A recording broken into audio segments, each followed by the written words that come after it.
kejahatan yang terjadi di negara kita sudah semakin meningkat level kejahatannya itu yang pemerintahan Joko Widodo.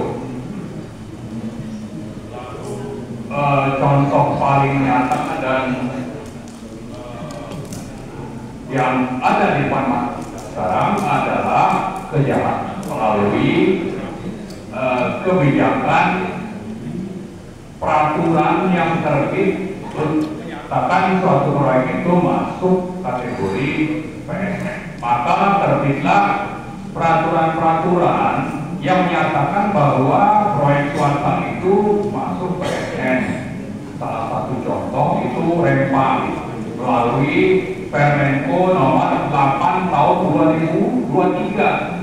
Jadi untuk membungkam perlawanan rakyat di Rempang, itu pemerintah menerbitkan Permenko ini masuk PSN. Nah, lalu berlanjutlah misalnya bulan Maret atau bulan April itu dengan Permenko nomor 6 2024 untuk memasukkan PSN Pik 2 di Banten ini. Jadi sebetulnya yang di Pik ini bukan yang pertama itu di Rempang. Nah, intinya adalah yang terjadi itu seperti yang dijelaskan Pak Muhammad.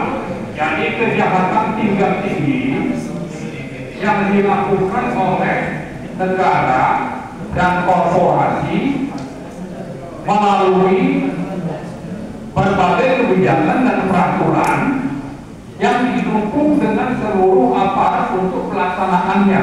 Jadi dimulai dulu dengan kebijakan, lalu dilaksanakan di lapangan oleh siapa? Oleh yang paling tinggi itu presiden, ada Menko, ada menteri, sampai ke level lurah dan RT.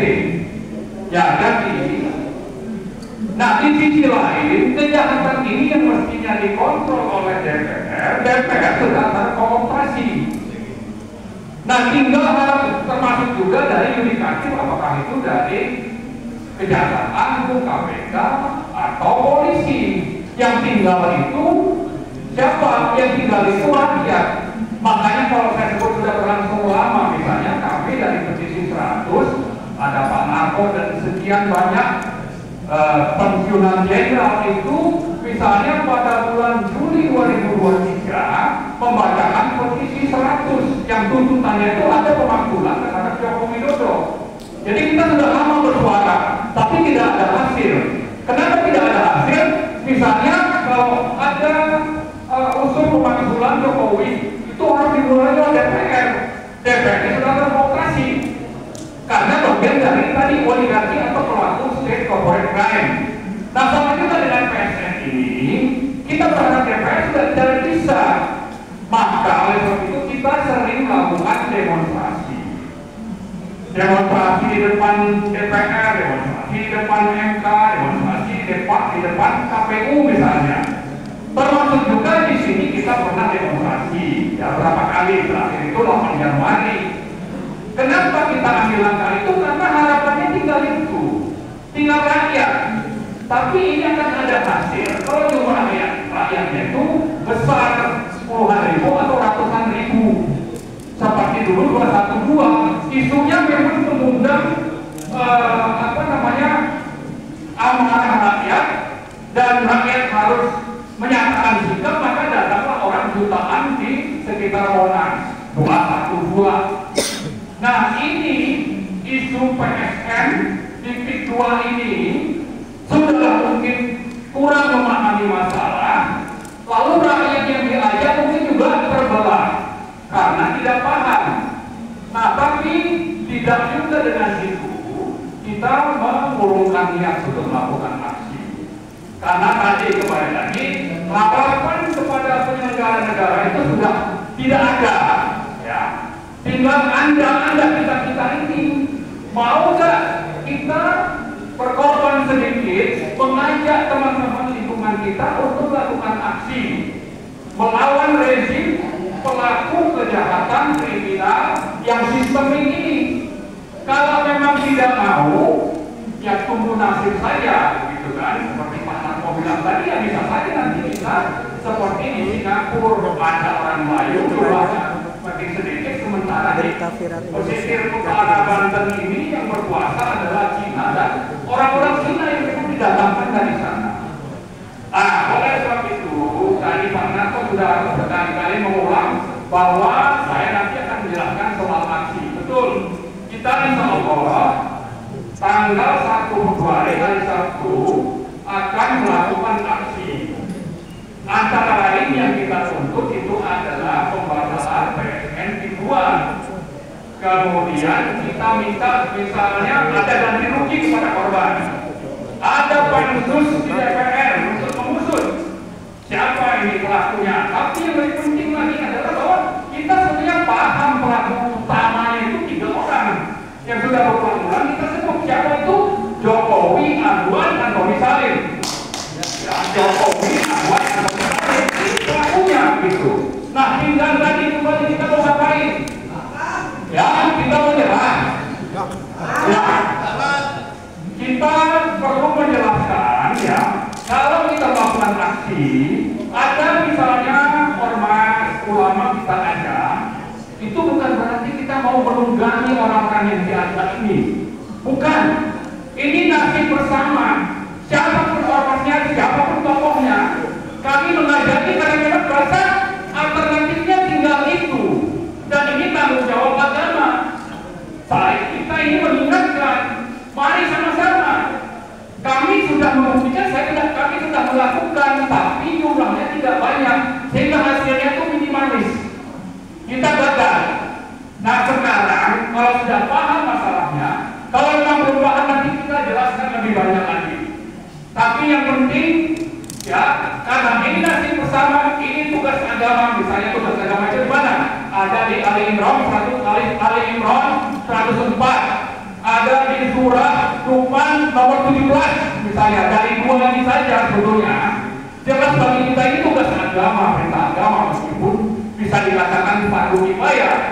Tapi untuk berhasil ini butuh masa sangat banyak. Ya, jadi karena itu kembali lagi dalam rangka ke sana kita perlu berkoordinasi, konsolidasi, mempersiapkan apa saja, termasuk memang kita kalau ingin mendatangkan banyak orang maka butuh transportasi. Karena itu kita memang butuh logistik atau dana untuk membiayai ya angkutan bagi teman-teman kita yang memang tidak bisa datang sendiri tanpa atau mandiri tanpa ada bantuan logistik. Tapi ini juga bagian dari itu, ya. Jadi sekali lagi saya berharap ini bisa dilaksanakan.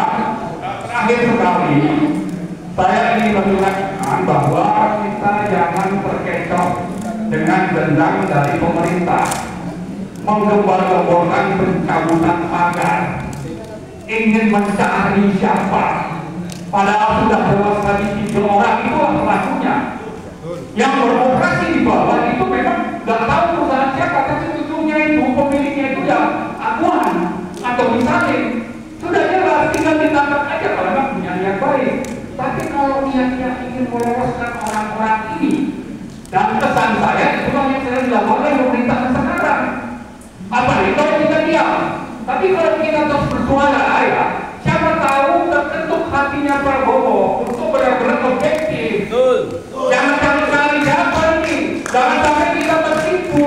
Wah ini nanti akan diteruskan. Ya buktinya kenapa masalah orang itu, masalah pendidikan sudah jelas kok masih apa cari-cari ini apa sampai pakai apa namanya sertifikat inilah itulah macam-macam ya.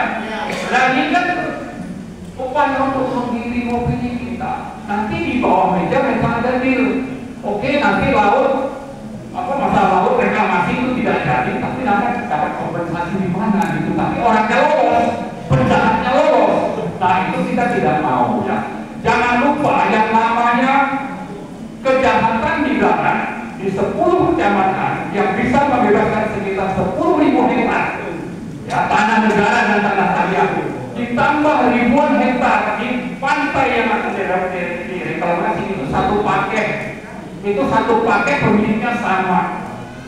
Jangan lupa itu dari 1.500 saja reklamasi laut, karena ada pelang yang menunjukkan bahwa harga per meter dari tanah yang hasil reklamasi karena menghadap pantai, menghadap laut ini harganya per meter 60 juta.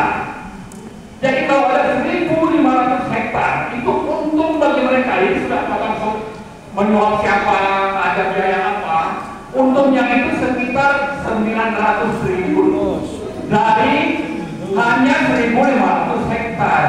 Sehingga uang yang sangat besar ini bisa mengendalikan siapa saja, termasuk orang-orang di parlemen, orang-orang di partai, orang-orang di pemerintahan sampai ke level RT RW dan lurah. Maka tidak heran kalau ada lurah itu punya mobil mewah berapa banyak, ya. Itu karena itu hasil itu. Jadi saya kira itu saja harapannya, nanti kita peduli dengan nasib kita ke depan. Mari berpartisipasi dengan nasib itu. Mudah-mudahan Allah menolong dan meridhoi